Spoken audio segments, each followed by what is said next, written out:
गुरुर्ब्रह्मा गुरुर्विष्णुर् गुरुर्ब्रह्मा गुरुर्विष्णुर् गुरुर्देवो महेश्वरः गुरुर्देवो महेश्वरः गुरुसाक्षात् परब्रह्म गुरुर्साक्षात् परब्रह्म तस्मै श्री गुरवे नमः तस्मै श्री गुरवे नमः। ॐ नमो भगवते वासुदेवाय ॐ नमो भगवते वासुदेवाय ॐ नमो भगवते वासुदेवाय ॐ नमो भगवते वासुदेवाय ॐ नमो भगवते वासुदेवाय वासुदेवाय वासुदेवाय। प्रेम से बोलो श्री कृष्ण भगवान की जय, भोलेनाथ भंडारी की जय। मित्रों, भक्तों, श्री हरि सचित्र श्री भागवत सुधा सागर सुख सागर भगवान वेद व्यास कृत श्रीमद् भागवत 12 सखंदों की सरल हिंदी व्याख्या श्लोक सहित प्रस्तुति की जा रही है।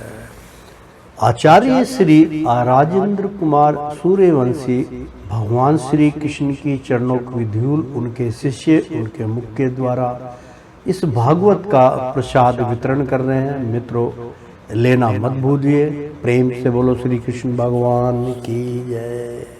12वें सखंद का तीसरा अध्याय प्रारंभ करने जा रहे हैं। मित्रों, दूसरे अध्याय में हमने आपको बतलाया था कि प्रिय अपरिचित जो नरपति बड़े उत्साह और बल पौरुष से इस पृथ्वी के उपभोग में लगे रहे, उन सबको काल ने अपने विकराल गाल में धर दबाया। अब केवल इतिहास में उनकी कहानी ही शेष रह गई है। प्रेम से बोलो नारायण। यहाँ तक हमने पिछले अध्याय में आपको बतलाया था। मित्रों, तीसरा अध्याय द्वादश स्कंद का यानी कि 12वें स्कंद का तीसरा अध्याय प्रारंभ हो रहा है। राज्य, युग, धर्म और कलयुग के दोषों से बचने का उपाय, नाम सह-कीर्तन। बहुत सुंदर प्रसंग है। मित्रों, श्री सुखदेव जी कहते हैं, परीक्षित, जब पृथ्वी देखती है कि राजा लोग मुझ पर विजय प्राप्त करने के लिए उतावले हो रहे हैं, तब वह हंसने लगती है और कहती है, कितने आश्चर्य की बात है कि ये राजा लोग जो स्वयं मौत के खिलौने हैं, मुझे जीतना चाहते हैं। राजाओं से यह बात छिपी नहीं है कि वे एक ना एक दिन मर जाएंगे, फिर भी वे व्यर्थ में ही मुझे जीतने की कामना करते हैं।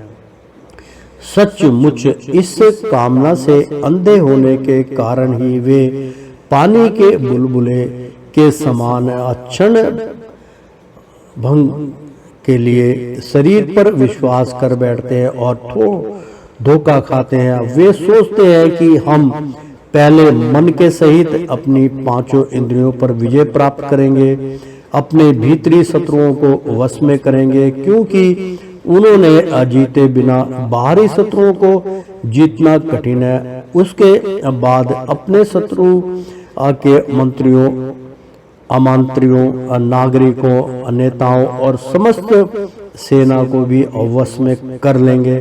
जो भी हमारे विजय मार्ग में कांटे बोएगा, उसे हम अवश्य जीत लेंगे। इस प्रकार धीरे धीरे क्रम से सारी पृथ्वी हमारे अधीन हो जाएगी और फिर तो समुद्र ही हमारे राज्य की खाई का काम करेगा। इस प्रकार वे अपने मन में अनेकों आशाएं बांध देते हैं और उन्हें यह बात बिल्कुल नहीं सूझती कि उनके सिर पर काल सवार है।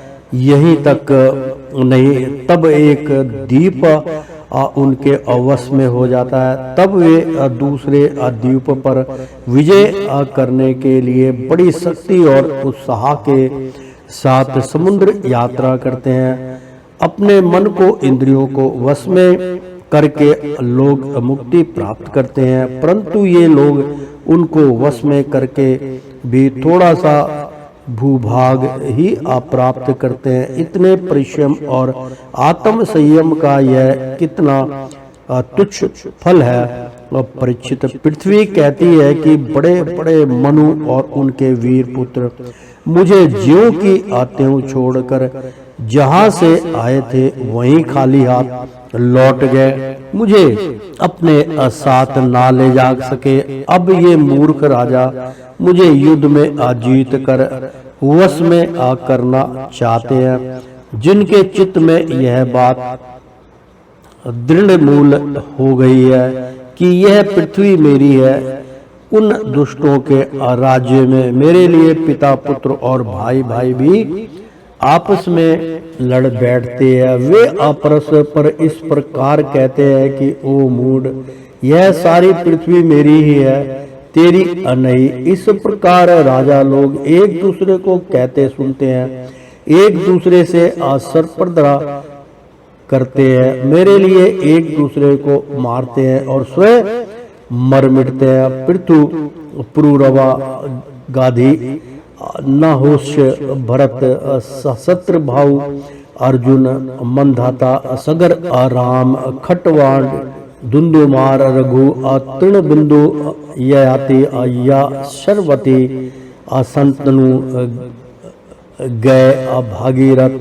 कुलवत, यास्वर, ककुत्शत, नल, नगर, हिरण्यकशिप, वित्रासुर, लोकद्रोही, रावण, नमुची, संबर, भौमासुर, हिरण्यकश्यप और तारकासुर तथा और बहुत से दैत्य एवं शक्तिशाली नरपति हो गए। ये सब लोग सब कुछ समझते थे, सूर थे, सभी ने दिग्विजय जय में दूसरों को हरा दिया, किंतु दूसरे लोग इन्हें ना जीत सके, परंतु सबके सब मृत्यु के अग्रास बन गए। राजन, उन्होंने अपने पूरे अंतःकरण से मुझसे ममता की और समझा कि यह पृथ्वी मेरी है, परंतु विकराल काल ने उनकी लालसा पूरी ना होने दी। अब उनके बल, पौरुष और शरीर आदि का कुछ पता ही नहीं है, केवल उनकी कहानी मात्र से रह गई है।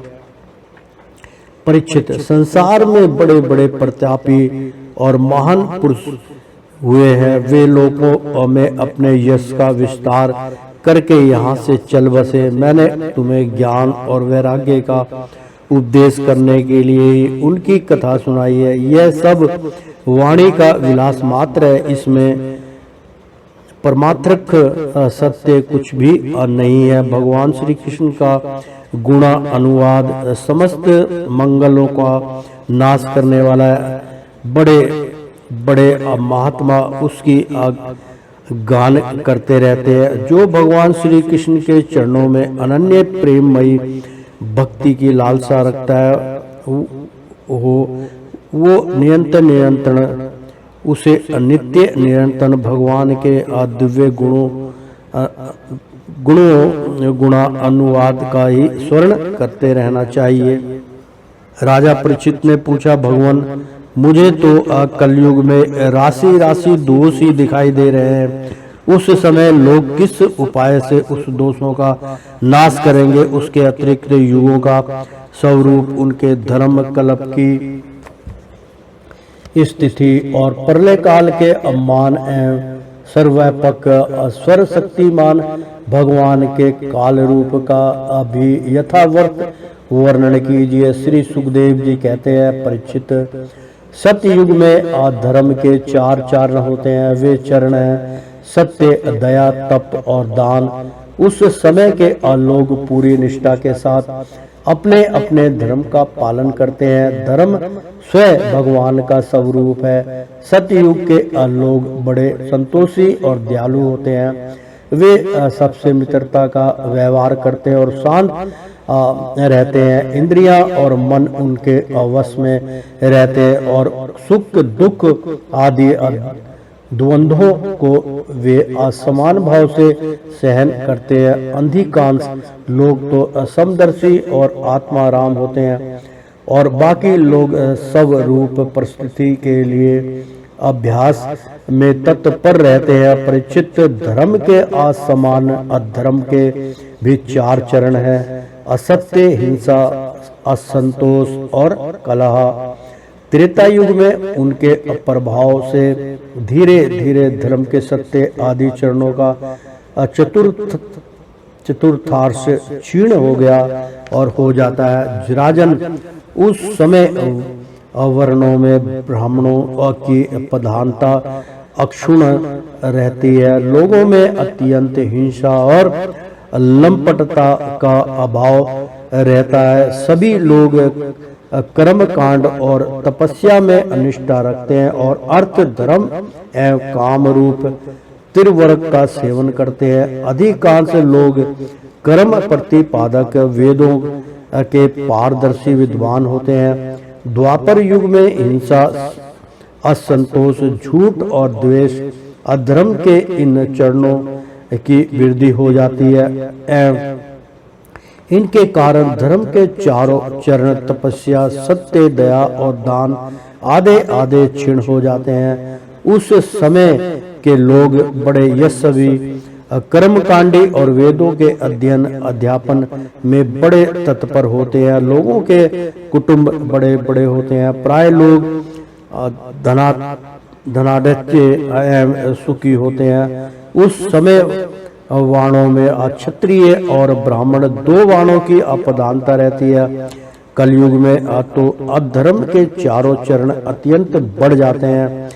उनके कारण धर्म के 4 चरण क्षीण होने लगते हैं और उनका चतुर्थांश ही बच जाता है। अंत में तो उस चतुर्थांश का भी अलोप हो जाता है। कलयुग में लोग लोभी, दुराचारी और कठोर हृदय होते हैं। प्रेम से बोलो श्री कृष्ण भगवान की जय। झूठ मूठ एक दूसरे से वैर मोल ले लेते हैं एवं लालसा तृष्णा की तरंगों में बढ़ते रहते हैं। उस समय के अभागे लोगों में शूद्र, केवट आदि की ही प्रधानता रहती है। सभी प्राणियों में 3 गुण होते हैं: सतोगुण, रजोगुण और तमोगुण। काल की प्रेरणा से समय समय पर शरीर, प्राण और मन में उनका हास और विकास भी हुआ करता है। जिस समय मन, वृद्धि और इंद्रियां सतोगुण में स्थित होकर अपना अपना काम करने लगती है, उस समय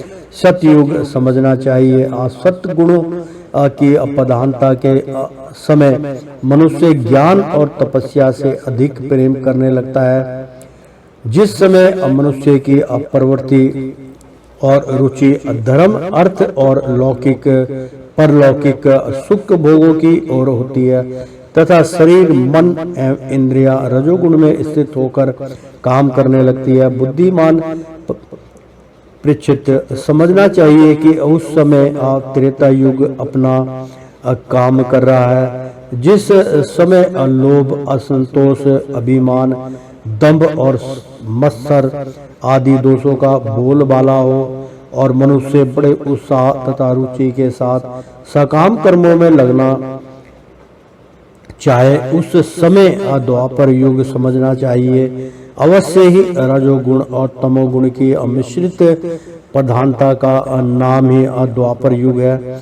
जिस समय झूठ, कपट, तंद्रा, निंद्रा, हिंसा, विषाद, शोक, मोह, भय और दीनता की प्रधानता हो, उसे तमोगुण प्रधान कलयुग समझना चाहिए। जब कलयुग का राज्य होता है तब लोगों की दृष्टि अशुद्र, अक्षुत्र हो जाती है। अधिकांश लोग तो होते हैं अत्यंत निर्धन, परंतु खाते हैं बहुत अधिक। उनका भाग्य तो होता है बहुत ही मंद और चित्त में कामनाएं होती हैं। बहुत बड़ी बड़ी स्त्रियों में दुष्टा और कुल टापन की वृद्धि हो जाती है। सारे देश में गांव-गांव में लुटेरों की प्रधानता एवं प्रचुरता हो जाती है। पाखंडी लोग अपने नए मत चलाकर मनमाने ढंग से वेदों का तात्पर्य निकालने लगते हैं और इस प्रकार उन्हें कलंकित करते हैं। राजा कहलाने वाले लोग प्रजा की सारी कमाई तड़प कर उन्हें चूसने लगते हैं। ब्राह्मण नामधारी जीव पेट भरने और जन इंद्रियों को तृप्त करने में ही लग जाते हैं। ब्रह्मचारी लोग ब्रह्मचार्य व्रत से रहित और अपवित्र रहने लगते हैं। गृहस्थ दूसरों को भिक्षा देने के बदले स्वयं भीख मांगने लगता है। वानप्रस्थी गांव में बसने लगते हैं और सन्यासी धन के अत्यंत लोभी अर्थी पिशाच हो जाते हैं। स्त्रियों का आकार तो छोटा हो जाता है पर भूख बढ़ जाती है। उन्हें संतान बहुत अधिक होती है और वे अपनी कुल मर्यादा का उल्लंघन करके लाज हया जो उनका भूषण है छोड़ बैठती हैं। वे सदा सर्वदा कड़वी बात कहती रहती हैं और चोरी तथा कपट में बड़ी निपुण हो जाती हैं। उनमें साहस भी बहुत बढ़ जाता है। व्यापारियों के हृदय अत्यंत शुद्ध हो जाते हैं। वे कौड़ी कौड़ी से लिपटे रहते हैं और छद्दाम के लिए धोखा धड़ी करने लगते हैं। और तो क्या आपत्ति काल न होने पर तथा घनी होने पर भी वे निम्न श्रेणी के व्यापारों को जिनकी सत्य पुरुष निंदा करते हैं ठीक समझने और अपनाने लगते हैं।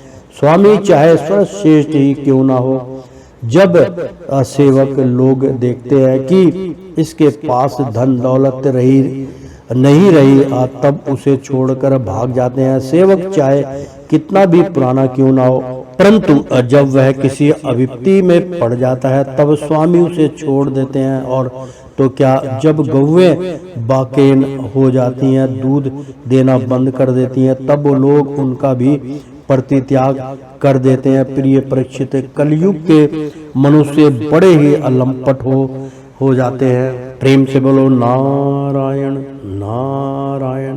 प्रिय परीक्षित, कलयुग के मनुष्य बड़े ही लंपट हो जाते हैं। वे अपनी काम वासना को तृप्त करने के लिए ही किसी से प्रेम करते हैं। वे विश्व वासना के वशीभूत होकर इतने दीन हो जाते हैं कि माता पिता भाई बंधु और मित्रों को भी छोड़कर केवल अपनी साली और सालों से ही सलाह लेने लगते हैं। शूद्र तपस्वियों का वेश बनाकर अपना पेट भरते और दान लेने लगते हैं, जिन्हें धर्म का रति भर भी ज्ञान नहीं है। वे ऊंचे सिंहासन पर विराजमान होकर धर्म का उपदेश करने लगते हैं। प्रिय परीक्षित, कलयुग की प्रजा सूखा पड़ने के कारण अत्यंत भयभीत और आतुर हो जाती है। एक तो दुर्भिक्षक और दूसरे शासकों की कर वृद्धि प्रजा के शरीर में केवल अस्थित पजर और मन में केवल उद्रेक शेष रह जाता है। प्राण रक्षा के लिए रोटी का टुकड़ा मिलना भी कठिन हो जाता है। कलयुग में प्रजा शरीर ढकने के लिए वस्त्र और पेट की ज्वाला शांत करने के लिए रोटी, पीने के लिए पानी और सोने के लिए 2 हाथ जमीन से भी वंचित हो जाती है। उसे दाम्पत्य जीवन, स्नान और आभूषण पहनने तक की सुविधा नहीं रहती। लोगों की आकृति प्राकृतिक और चेष्टाएं पिशाचों की सी हो जाती है। कलयुग में लोग अधिक धन की तो बात ही क्या, कुछ कौड़ियों के लिए आपस में वैर विरोध करने लगते हैं और बहुत दिनों के असद्भाव तथा मित्रता को तिलाजिली दे देते हैं। इतना ही नहीं, वे दमड़ी के लिए अपने सगे संबंधियों तक की हत्या कर बैठते हैं और अपने प्रिय प्राणों से भी हाथ धो बैठते हैं। परीक्षित, कलयुग के क्षुद्र प्राणी केवल काम वासना की मूर्ति आपूर्ति और पेट भरने के धुन में ही लगे रहते हैं। पुत्र अपने बूढ़े माँ बाप की भी रक्षा पालन पोषण नहीं करते, उनकी उपेक्षा कर देते हैं।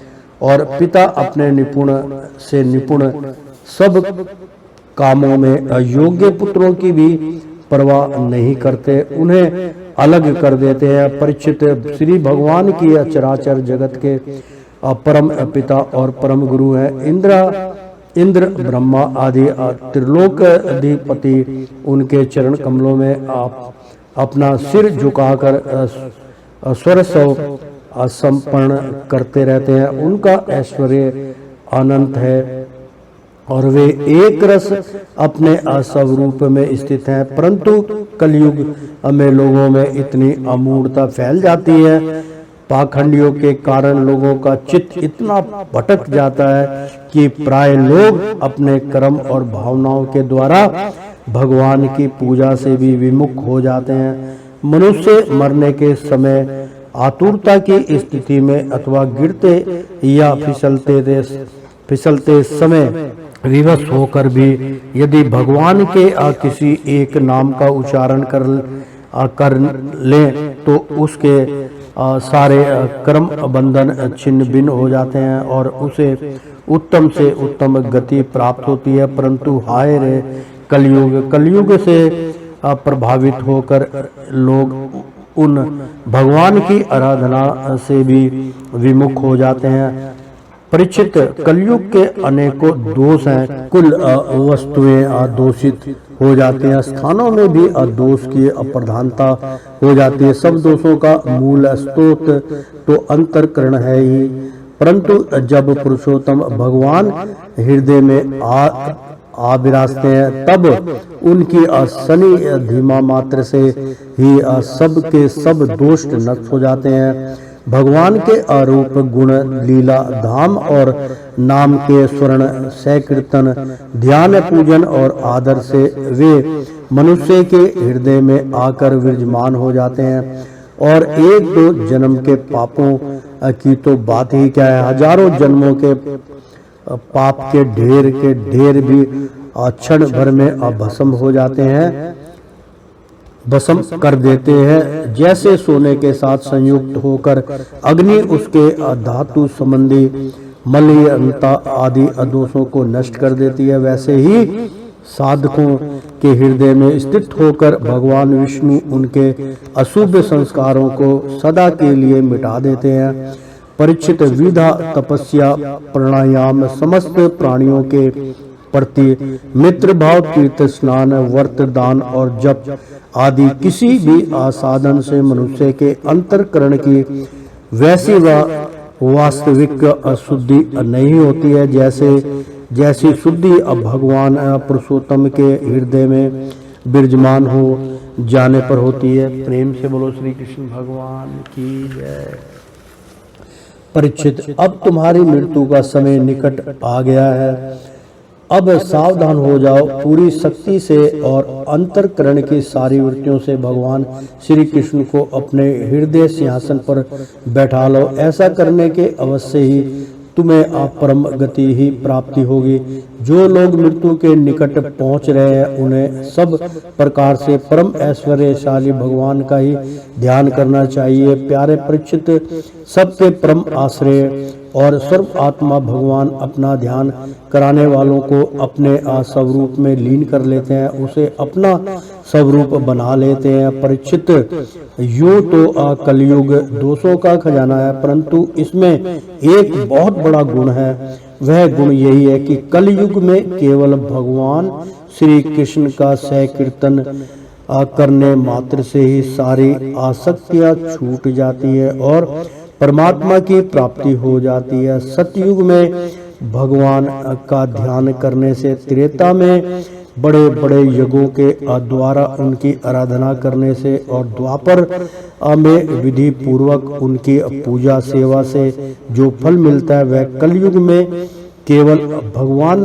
नाम का कीर्तन करने से ही प्राप्त हो जाता है। तो श्रीमन नारायण नारायण हरि हरि, तेरी लीला सबसे न्यारी न्यारी, बोलो हरि हरि। ओ श्रीमन नारायण नारायण हरि हरि, ओ श्रीमन नारायण नारायण हरि हरि। मित्रों, प्रेम से बोलो श्री कृष्ण भगवान की जय। एक बार बोल दो ना, राधे राधे। मित्रों, 10वें आसखंड का 3रा अध्याय संपन्न हुआ। प्रेम से बोलो श्री कृष्ण भगवान की जय। 4था अध्याय प्रारंभ करने जा रहे हैं।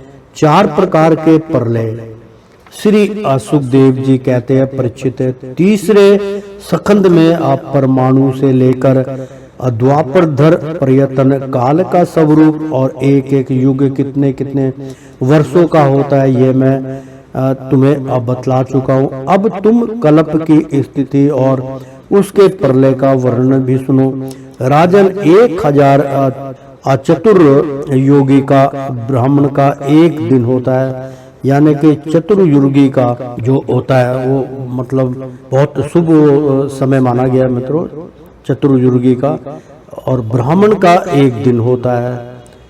ब्रह्मा के ऐसे दिन को ही कल्प भी कहते हैं। एक कल्प में 14 मनु होते हैं। कल्प के अंत में उतने ही असमय तक प्रलय भी रहता। प्रलय को ही अब ब्रह्मा की रात भी कहते हैं। उस समय ये तीनों लोक लीन हो जाते हैं, उनका प्रलय हो जाता है। इसका नाम नैमित्तिक प्रलय है। इस प्रलय के अवसर पर सारे विश्व को अपने अंदर समेटकर लीन कर ब्रह्मा और तत्पश्चात शेष साई भगवान नारायण भी असयन कर जाते हैं। इस प्रकार रात के बाद दिन और दिन के बाद रात होते होते जब ब्रह्मा जी की अपने मन से 100 वर्ष की और मनुष्य की सृष्टि में 2 प्राद्र की आयु समाप्त हो जाती है, तब महत्व, अहंकार और पंचतन मात्रा, ये 7 प्रकृतियां अपने कारण मूल प्राकृतिक में लीन हो जाती हैं। राजन, इसी का नाम प्राकृतिक प्रलय है। इस प्रलय में प्रलय का कारण उपस्थित होने पर पंचभूतों के मिश्रण से बना हुआ ब्राह्मण अपना स्थूल रूप छोड़कर कारण रूप में स्थित हो जाता है, धूल मिल जाता है। परीक्षित, प्रलय का समय जाने पर 100 वर्ष तक मेघ पृथ्वी पर वर्षा नहीं करते, किसी को अन्न नहीं मिलता। उस समय प्रजा भूख प्यास से व्याकुल होकर एक दूसरे को खाने लगती है। इस प्रकार काल के उपद्रव से पीड़ित होकर धीरे धीरे सारी प्रजा क्षीण हो जाती है। प्रलय कालीन शाश्वतृक सूर्य अपनी प्रचंड किरणों से समुद्र, प्राणियों के शरीर और पृथ्वी का सारा रस खींच कर सोख जाते हैं। शरीर और पृथ्वी का सारा रस खींच कर सोख जाते हैं और फिर उन्हें सदा की भांति पृथ्वी पर बरसाते नहीं। उस समय असत क्षण भगवान के अमुख से प्रलयकालीन असमत्रक अग्नि प्रकट होती है। वायु के वेग से वह और भी बढ़ जाती है और तल अतल आदि 7 नीचे के लोकों में भस्म कर देती है। वहाँ के प्राणी तो पहले ही मर चुके होते हैं। नीचे से आग की करारी लपटे और ऊपर से सूर्य की प्रचंड गर्मी। उस समय ऊपर नीचे चारों ओर यह ब्रह्मांड जलने लगता है और ऐसे जान पड़ता है मानो गोबर का पोपला जल कर अंगारे के रूप में दहक रहा है। इसके बाद प्रलयकालीन अत्यंत प्रचंड संवत्सरक वायु सैकड़ों वर्षों तक चलती रहती है। उस समय का आकाश धुएं और धूल से तो भरा ही रहता है। उसके बाद असंख्यों रंग बिरंगे बादल आकाश में मंडराने लगते हैं और बड़ी भयंकरता के साथ गरज गरज कर सैकड़ों वर्षों तक वर्षा करते रहते हैं। उस समय ब्रह्मांड के भीतर का सारा संसार एक समुद्र हो जाता है, सब कुछ जलमग्न हो जाता है।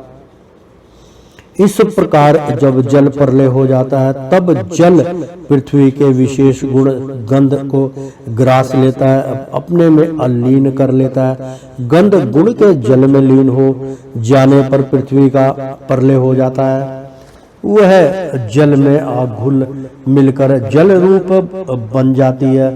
राजन, इसके बाद जल के गुण रसों का तेजसत्व ग्रास लेता है और जल नीरस होकर जेल में समा जाता है। तदनंतर वायु तेज के गुण रूप को ग्रास लेता है और तेज रूप रहित होकर वायु में लीन हो जाता है। अब आकाश वायु के गुण स्पर्श को अपने में मिला लेता है और वायु स्पर्शहीन होकर आकाश में शांत हो जाता है। इसके बाद तामस अहंकार आकाश के गुण शब्द को ग्रास लेता है और आकाश शब्दहीन होकर तामस अहंकार में लीन हो जाता है। इसी प्रकार तेजस अहंकार इंद्रियों को और वैकारिक सात्विक अहंकार इंद्रियाधीश सात देवता और इंद्रियां अवृत्तियों को अपने में लीन कर लेता है। तत्पश्चात महत्त्व अहंकार को और सत्व आदि गुण महत्व को ग्रास लेते हैं। परिचित, यह सब काल की महिमा है। उसी की प्रेरणा से अव्यक्त प्राकृतिक गुणों को ग्रास लेती है और तब केवल प्राकृतिक ही प्राकृतिक के शेष रह जाती है। वही चराचर जगत का मूल कारण है। वह अव्यक्त, अनादि, अनंत, नित्य और अविनाशी है। जब वह अपने कार्यों को लीन करके प्रलय के समय व्यवस्था को प्राप्त हो जाती है, तब काल के अवयव वर्ष, मास, दिन, रात, क्षण आदि के कारण उसमें परिणाम, क्षय, वृद्धि आदि किसी प्रकार के विकार नहीं होते। उस समय प्राकृतिक में स्थूल अथवा सूक्ष्म रूप से वाणी, मन, सत्व गुण, रजोगुण, तमोगुण, महत्त्व आदि विकार, प्राण, बुद्धि, इंद्रियां और उनके देवता आदि कुछ नहीं रहते। सृष्टि के समय रहने वाले लोगों की कल्पना और उनकी स्थिति भी नहीं रहती। उस समय स्वप्न, जागृत और सुषुप्त ये तीन अवस्थाएं नहीं रहती। आकाश, जल, पृथ्वी, वायु, अग्नि और सूर्य भी नहीं रहते। सब कुछ सोए हुए के समान शून्य सा रहता है। उस अवस्था का तर्क के द्वारा अनुमान करना भी असंभव है। उस व्यक्त को ही जगत का मूलभूत तत्व कहते हैं। इसी अवस्था का नाम प्राकृतिक प्रलय है। उस समय पुरुष और प्राकृतिक दोनों की आसक्तियां काल के प्रभाव से क्षीण हो जाती हैं और विश्वस होकर अपने मूल स्वरूप में लीन हो जाती हैं। परीक्षित, अब अत्यंतिक प्रलय अर्थात मोक्ष का स्वरूप बतलाया जाता है। बुद्धि, इंद्रियां और उनके विषयों के रूप में उनका अधिष्ठान ज्ञान स्वरूप वस्तु के भाषित हो रही है। उन सब का तो आदि भी है और अंत भी, इसलिए वे सब सत्य नहीं है। वे दृश्य हैं और अपने अधिष्ठान से भिन्न उनकी असत्ता भी नहीं है, इसलिए वे सर्वथा मिथ्या माया मात्र हैं। जैसे दीपक, नेत्र और रूप ये तीनों तेज से भिन्न नहीं है, वैसे ही बुद्धि, इंद्रियां और इनके विषय तन्मात्राएं भी अपने अधिष्ठान स्वरूप ब्राह्मण से भिन्न नहीं है, यद्यपि वह इनसे सर्वथा भिन्न है।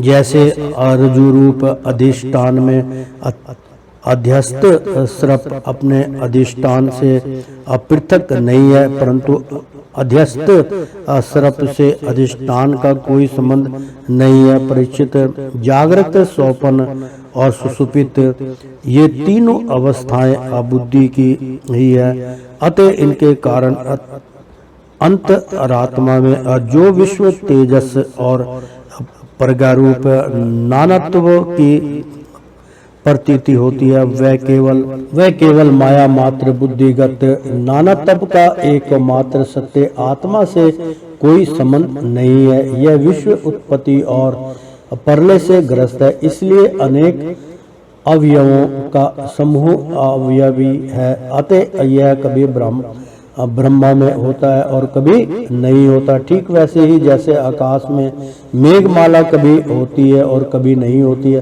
परीक्षित, जगत के व्यवहार में जितने भी अवयवी पदार्थ होते हैं, उनके न होने पर भी उनके भिन्न भिन्न अवयव सत्य माने जाते हैं, क्योंकि वे उनके कारण हैं। जैसे वस्त्र रूप अवयवी के न होने पर भी उसके कारण रूप सूत का अस्तित्व माना ही जाता है, उसी प्रकार कार्य रूप जगत के अभाव में भी इस जगत के कारण रूप अव्यक्ति हो सकती है। परंतु ब्रह्मा में यह कार्य कारण भाव भी वास्तविक नहीं है, क्योंकि देखो, कारण तो सामान्य वस्तु है और कार्य विशेष वस्तु। इस प्रकार का जो भेद दिखाई देता है वह केवल भ्रम ही है। इसका हेतु यह है कि सामान्य और विशेष भाव आपेक्षिक हैं, अन्योन्याश्रित है। विशेष के बिना सामान्य और सामान्य के बिना विशेष की स्थिति नहीं हो सकती। कार्य और कारण भाव का आदि और अंत दोनों ही मिलते हैं, इसलिए भी वह स्वापिक भेद भाव के असमान सर्वथा अवस्तु है। इसमें असंदेह नहीं कि यह पंचम रूप विकार स्वापिक विकार के असमान ही प्रतीत हो रहा है, तो भी यह अपने अधिष्ठान ब्रह्मा स्वरूप आत्मा से भिन्न नहीं है। कोई चाहे भी तो आत्मा से भिन्न रूप में अनुमात्र भी इसका निरूपण नहीं कर सकता। यदि आत्मा से पृथक इसकी सत्ता मानी भी जाए तो यह भी चित्त द्रुप आत्मा के समान स्वयं प्रकाश होगा और ऐसी स्थिति में वह आत्मा की भांति ही एक रूप सिद्ध होगा। परंतु इतना तो सर्वथा निश्चित है कि परमात्र सत्य वस्तु में नानात्व नहीं है। यदि कोई अज्ञानी परमात्र सत्य वस्तु में नानात्व स्वीकार करता है तो उसका वह मानना वैसा ही है जैसे महाकाश और घटनाकाश का आकाश स्थित यानी कि आकाश स्थित सूर्य और जल में अप्रतिबिंबित सूर्य का तथा ब्रह्म वायु और अंतर वायु का भेद अमानना। जैसे व्यवहार में मनुष्य एक ही सोने को अनेकों रूपों में गढ़-गढ़ाकर तैयार कर लेते हैं और वह कंगन, कुंडल, कड़ा आदि अनेकों रूपों में मिलता है। इसी प्रकार व्यवहार में निपुण विद्वान लौकिक और वैदिक वाणी के द्वारा इंद्रियातीत आत्म स्वरूप भगवान का भी अनेकों रूप में वर्णन करते हैं। देखो ना, बादल सूर्य से उत्पन्न होता है और सूर्य से ही प्रकाशित, फिर भी वह सूर्य के ही अंश नेत्रों के लिए सूर्य का दर्शन होने में बाधक बन बैठता है। इसी प्रकार अहंकार भी ब्रह्मा से ही उत्पन्न होता है, ब्रह्मा से ही प्रकाशित होता है और ब्रह्मा के अंश जीव के लिए ब्रह्मा स्वरूप के साक्षात्कार में बाधक बन बैठता है। प्रेम से बोलो नारायण। जब सूर्य से प्रकट होने वाला बादल तितर बितर हो जाता है तब नेत्र अपने स्वरूप सूर्य का दर्शन करने में समर्थ होते हैं। ठीक वैसे ही जब जीव के हृदय में जिज्ञासा जगती है तब आत्मा की उपाधि अहंकार नष्ट हो जाता है और उसे अपने स्वरूप का साक्षात्कार हो जाता है। प्रिय परीक्षित, जब जीव विवेक के खंडक से मायामय अहंकार का बंधन काट देता है, तब वह अपने एक रस आत्मा स्वरूप के साक्षात्कार में स्थित हो जाता है। आत्मा की यह माया युक्त वास्तविक स्थिति ही आत्यंतिक प्रलय कही जाती है। हे अशत्रु दमन, तत्वदर्शी लोग कहते हैं कि ब्रह्मा से लेकर तिनके तक कितने प्राणी या पदार्थ हैं, सभी हर समय पैदा होते हैं और मरते रहते हैं, अर्थात नित्य रूप से उत्पत्ति और प्रलय होता ही रहता है। संसार के परिणामी पदार्थ नहीं प्रवाह और दीप शिखा आदि क्षण क्षण बदलते रहते हैं। उनकी बदलती हुई अवस्थाओं को देखकर यह अनिश्चय होता है कि देश आदि अभी काल रूप सोते के वेग में बढ़ते बदलते जा रहे हैं। इसलिए क्षण क्षण में उनकी उत्पत्ति और पलरे हो रहा है। जैसे आकाश में तारे हर समय चलते ही रहते हैं, परंतु उनकी गति स्पष्ट रूप से नहीं दिखाई पड़ती, वैसे ही भगवान के स्वरूप अभूत अनादि अनंत काल के कारण प्राणियों की अप्रतिक्षण होने वाली उत्पत्ति और प्रलय का भी पता नहीं चलाया। परिचित, मैंने तुमसे 4 प्रकार के प्रलय का वर्णन किया। उनके नाम है नित्य प्रलय, नैमित्तिक प्रलय, प्राकृतिक प्रलय और आध्यात्मिक प्रलय। वास्तव में काल की सूक्ष्म गति ऐसी ही है। हे कुरुश्रेष्ठ, विश्व विधाता भगवान नारायण ही समस्त प्राणियों और शक्तियों के आश्रय हैं। जो कुछ मैंने संक्षेप से कहा है वह सब उन्हीं की अलीला कथा है।